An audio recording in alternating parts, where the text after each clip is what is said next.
permettez-moi de réitérer mes vœux à l'endroit de la communauté chrétienne et de la communauté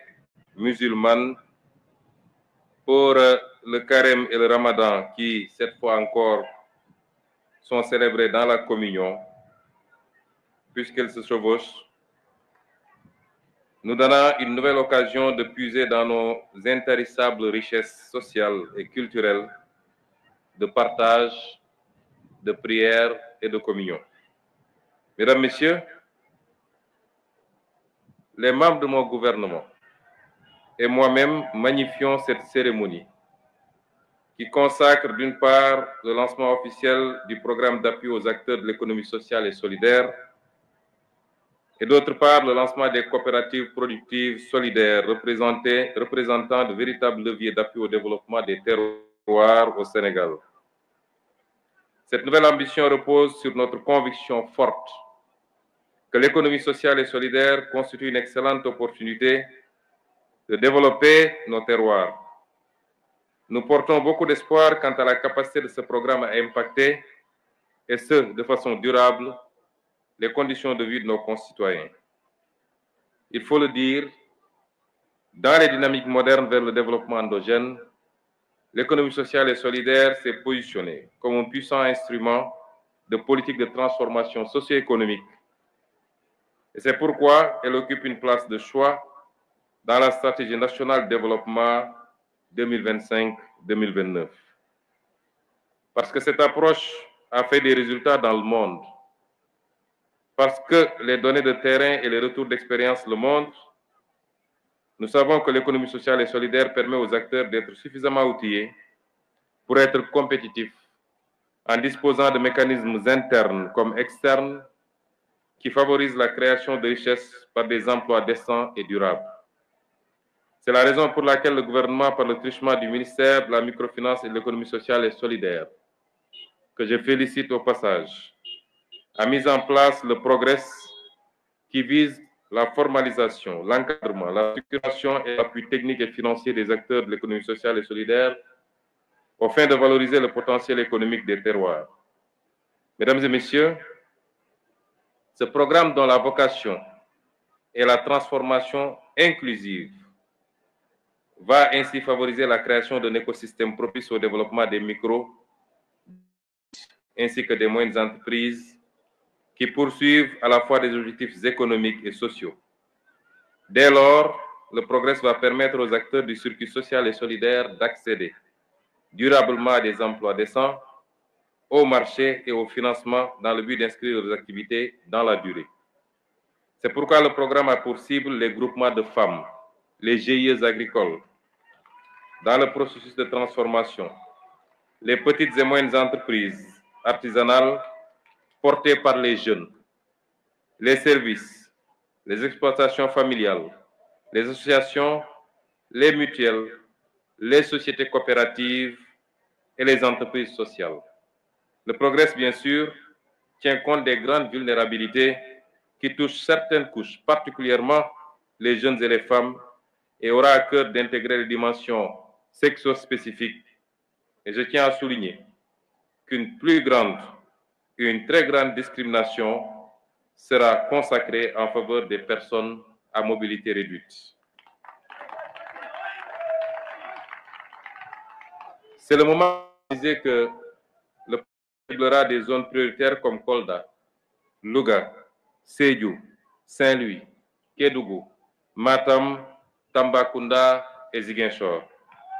afin de matérialiser l'équité territoriale dans les politiques publiques déclinées dans la vision 2050. Nous croyons fermement au potentiel de changement des critères de développement durable, donc respectueux de l'environnement inclusif. Le deuxième point de mon propos, mesdames, messieurs, concerne les coopératives productives, puisqu'il y a le Progress lui-même qui est le programme, mais il y a également les coopératives. Mais cette fois-ci, il s'agit des coopératives productives solidaires, dont la mise en place sera accompagnée d'un package d'appui pour la structuration, en leur permettant de bénéficier d'agréments d'acteurs d'entreprises sociales et solidaires. La professionnalisation et la labellisation avec le concours des ministères en charge de la formation professionnelle, de la famille, de l'artisanat, de l'agriculture, de la pêche, de l'élevage, de l'industrie et du commerce, conformément à la convention signée DID et entreprises sociales et solidaires pour assurer la pré-industrialisation. En plus des éléments, le package comprend la mise en réseau et la pérennisation à travers les 4 boutiques de l'ESS, sources technologiques, Uniproduction et Témoin, l'appui au financement géré par le Pacte pour l'inclusion financière universelle.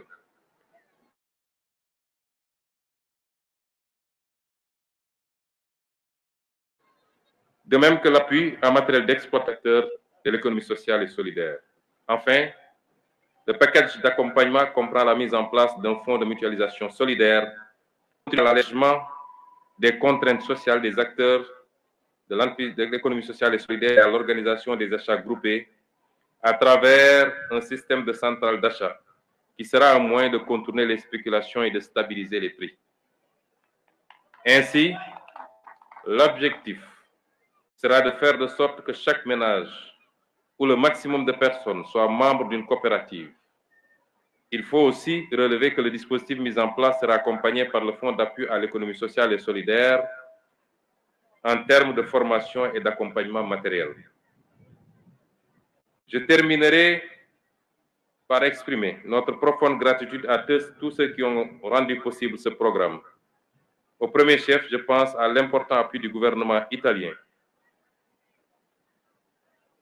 Madame l'ambassadrice, je vous transmets ici les sincères remerciements de son Excellence, le président Bassirou Diomaye Diakhar Faye, pour votre appui, qui est un appui capital et qui permettra d'impulser un changement d'échelle dans la production locale, de créer des circuits d'innovation, d'impacter la vie de millions de personnes qui ne demandent qu'une activité qui pourrait changer le cours de leur vie. mbokk yi ñu ngi leen di nuyu di leen siyaare di leen gërëm ci tertu bi nga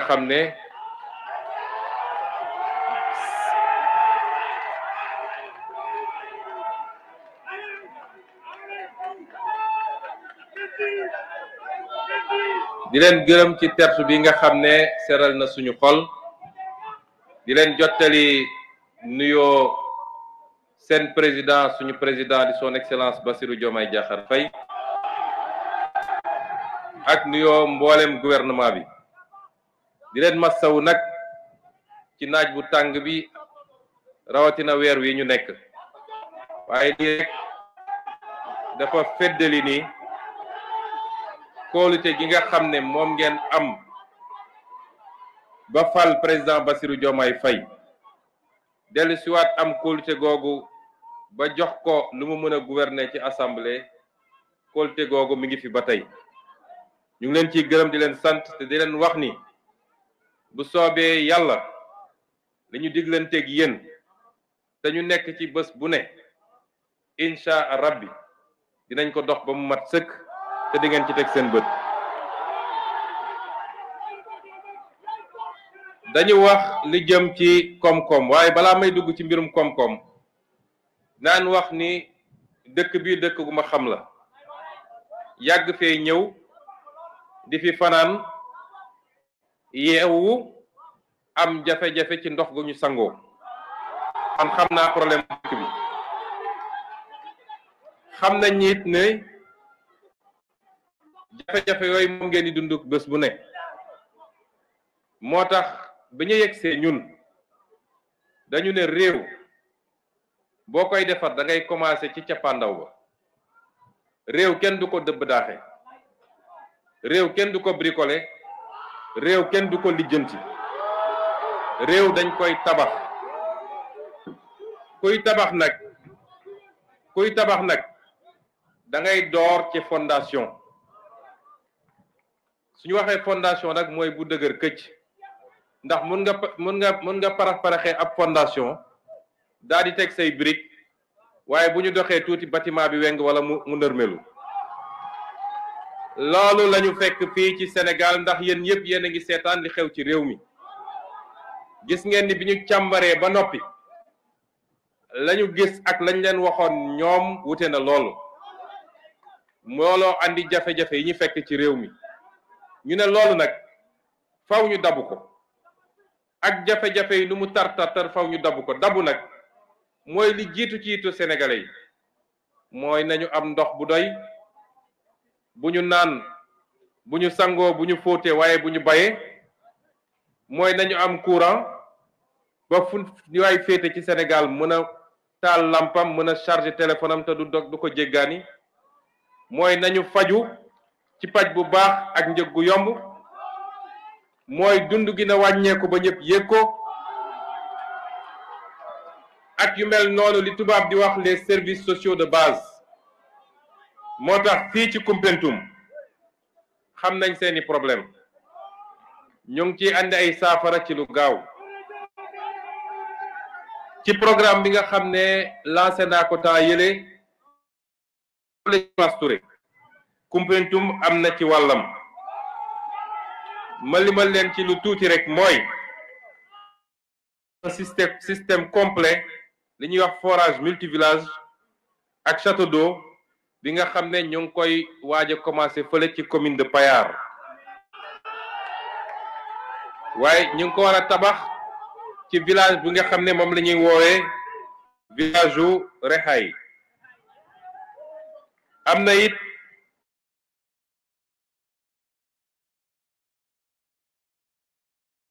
benn forage bu mag F1 boo fa anticiper rek waaye fii ci Koumpentoum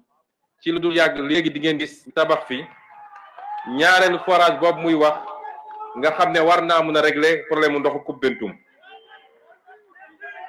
am na forage u renforcement bi nga xam ne ñoo ngi koy tabax dëkk bi ñuy wax Lofé ci commune de Koutiagaye am na château d'eau bi ñu war a def Fass Ndimbelaan commune de Bamba Thialène am na château d'eau bi nga xam ne ñi ngi ko war a def ci dëkk bu ñuy wax Kaba commune de Kahen am na château d'eau bi nga xam ne ñi ngi ko war a def ci Sam Ngayeen ci commune de Bamba Thialène am na forage bu ànd ak château d'eau bi nga xam ne moom la ñu war a def ci commune de Bamba Thialène ñu teg ci ni ci li ñuy wooyee phase 2 projet de mobilisation des Jeux de Niandia Bolon bi nga xam ne Promoren moo koy def moom le président Bassirou Diomaye Faye ñi inauguré fan yi rek ci Koungheul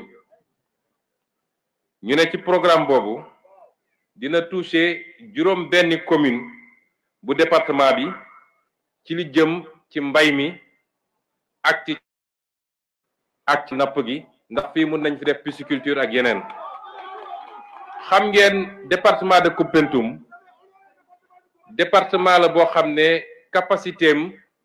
ak potentiel bi fi nekk néew na mu am ci département Sénégal loolu moo waroon ci année 70 yi président Senghor bi mu gisee ni bassin arachidier bi fi amoon ak sécheresse bi amoon ci année 70 yi bassin arachidier bi ak appauvrissement des sols dafa mel ni mi ngi essoufflé wu ci la ne dem ci li ñuy tuddee les terres neuves ndax suuf si fi nekk nangu na bari na ñu ne kon nañu fexe ba convaincre ay population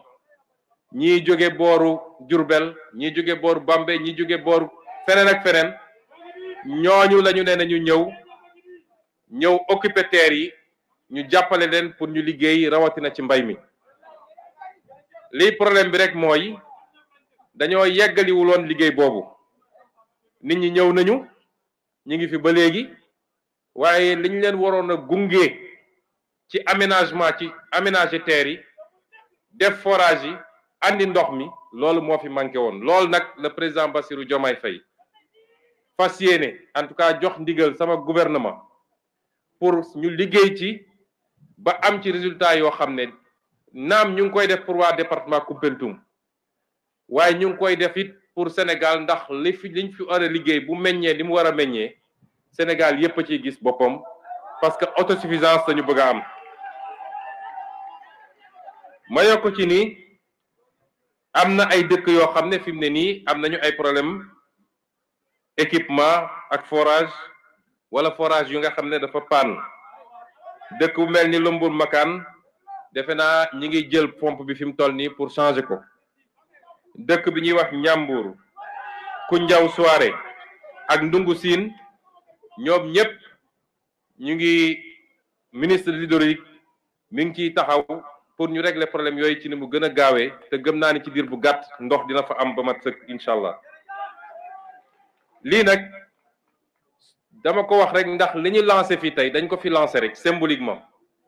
waaye programme boo xam ne Sénégal yépp la concerné dama ne réew kenn du ko dëba daaxee dañ koy tabax booy tabax réew nag lay tabax réew dëgg-dëgg mooy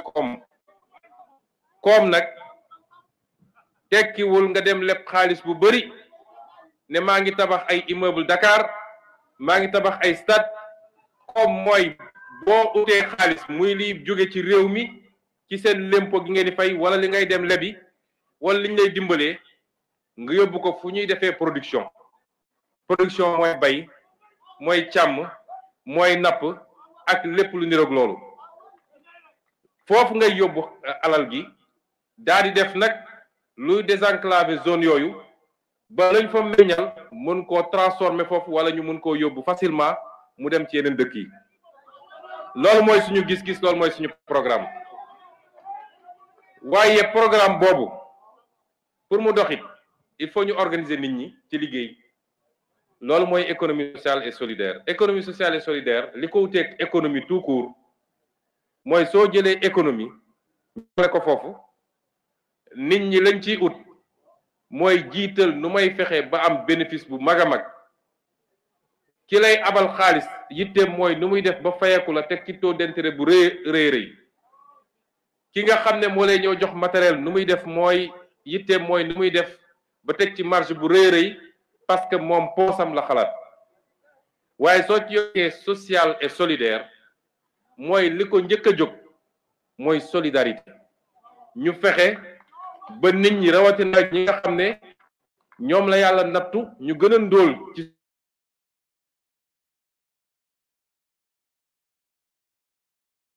société bi boo xam ne di njëg bu seerul suñ ko mënee def lu ñuy wax sax xardu ay mooy lebal naa la te duma ci teg intérêt li ma la laaj rek mooy fexeel ba fay ndax gore loolu dafa bokk ci gore ndax suñ la lebalee nga fexe ba fay loolu mooy tax ñu mën a lebal sa moroom ëllëg moom it mu dem ñu ne soo koy jox matériel di nga ko jox ci anam boo xam ne du cher wala di nga ko subventionné matériel bi état bi def ci dooleem waaye ñu organiser leen ba ñoom ñu am ay kuréel yu ñuy daje it parce que lu booloo rek moo ëpp doole benn bu ñu demee seen bopp loolu mooy solos économie sociale et solidaire ñu jàpp ni réew mu mel ni Sénégal nga xam ne dafa am ñaar yi nga xam ne problème la dafa am lu ñuy wax pauvreté mooy ndóol waaye dafa am lu ñuy wax extrême pauvreté mooy ndóol gu tara ñu ne lenn rek moo mën a tax nga jëlee nit ki ci ndóol gu tar andi ko ci ndóol ba ëllëg nga mën a ko jëlee ko ci ndóol yóbbu ko ci classe moyenne mu mën a yor boppam mooy économie sociale et solidaire loolu moo tax nag président Bassirou Diomaye bi mu toogee ne jox naa économie sociale et solidaire importance boo xam ne faw rek ma def ko ministère à part loolu mooy docteur Alioune Dione mii ñu ko dénk moom ak équipe am ñu ciy def liggéey bu mucc ayib kon la ñu bëgg wax ak yéen mooy réew li koy defar bokk na ci ay njiit yu am gis-gis seen loxo set ñu bëgg réew ma waaye faw ñu am askan bu leen gunge faw ñu bokk gis-gis bi ak askan wi faw rek ñu xam ni dañuy teg brique après brique li ci am solo mooy tey ñu ngi ci 2025 bu ñu demee ba 2027 ñun ñëpp ñu dajewaat fii Koumpentoum ñu xayma lan la ñu jot a def ci jéego loo xam ne waa Koumpentoum gis nañ ko waaye du loo xam ne bés bu nekk ngay xëy ne tey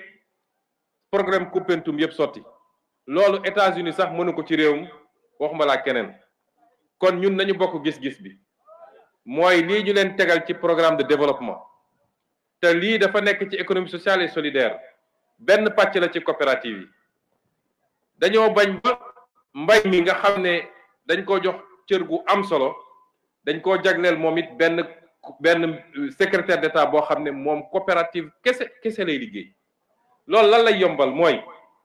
tey soo ñëwoon Koumpentoum andi fi matériel agricole nga ñëw jox ko ay benn peut-être andi nga 100 matériel agricole ñi fi bay ay junni lañ nga jël 100 personnes jox leen matériel bi ñoom mënuñu ko entretenir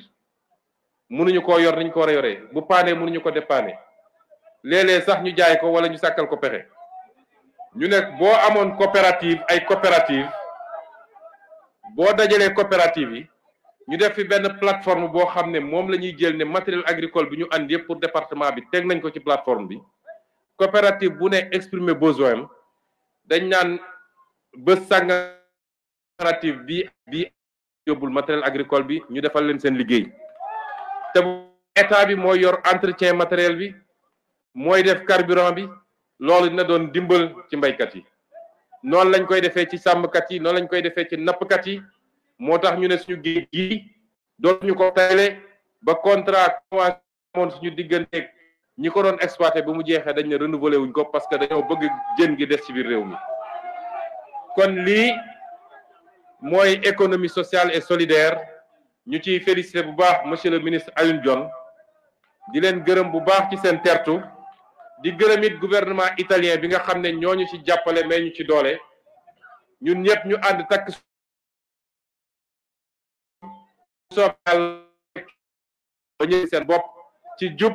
ci jubal ak ci jubbanti asalaamaaleykum